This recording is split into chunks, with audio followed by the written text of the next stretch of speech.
A question. How did this small weapon manage to change the world? I mean, the hidden blade. But, why was it even created? Who was the first person who turned this strange idea into reality? And more importantly, why would an assassin willingly sacrifice a finger just to use it? This part never really made sense to me. The hidden blade isn't just a weapon.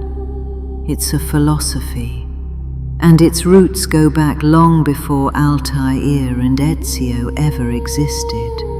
Long before the assassins were even called assassins, its true origin began in the age of the Isu, not the weapon itself, but the ancient technology that inspired its creation. The first real hidden blade ever made by a human was forged thousands of years later by a man who drew inspiration from their technology, Darius, the same man who would later assassinate Xerxes, king of Persia, all on his own.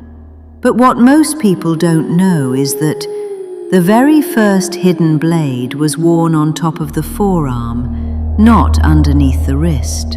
And because of that, there was no need to sacrifice a finger. Darius's simple and safe design was passed down through generations, until eventually it reached Egypt, into the hands of Bayek. And this is where history changed its course.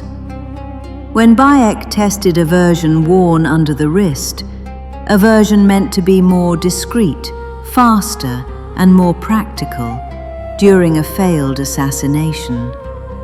The blade misaligned and severed Bayek's ring finger. There was no ritual, no tradition, no ceremony, just an accident. Yet that accident became a symbol, something the Hidden Ones later described as sacrificing something small to gain something greater, freedom. And from that moment, the removal of a finger became a rite of initiation. But, well, if losing a finger was that important and part of the ritual, then why did Altair later say, "No brother should ever lose a finger again"? Because Altair, the moment he gained access to the Apple of Eden, changed everything. He redesigned the hidden blade's mechanism. For the first time in history, he created a blade that worked without losing a finger. This wasn't just a technical improvement, it was an ideological revolution.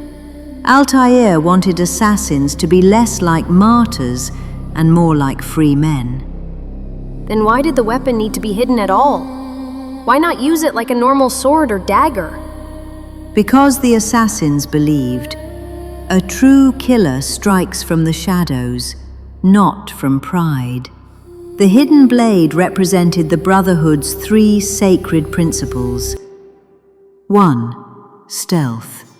The enemy should never know who delivered the blow. 2. One strike, one kill, no display, no chaos. 3. Freedom. Eliminating those who threaten the freedom of others. The hidden blade became the Brotherhood's signature, not because of how it looked, but because of what it meant. But there's an even bigger truth. The hidden blade isn't purely Islamic or Arabic.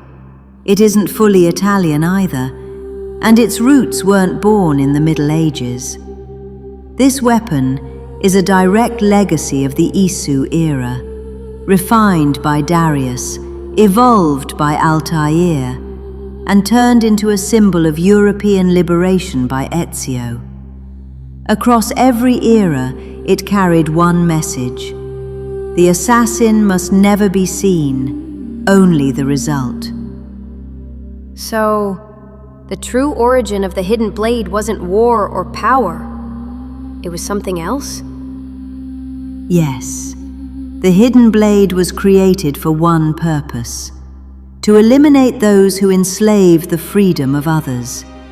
That's why it's hidden. That's why it's sacred. That's why its history is so complicated. And that's why, every time the blade slides from its sheath, the world becomes a little freer.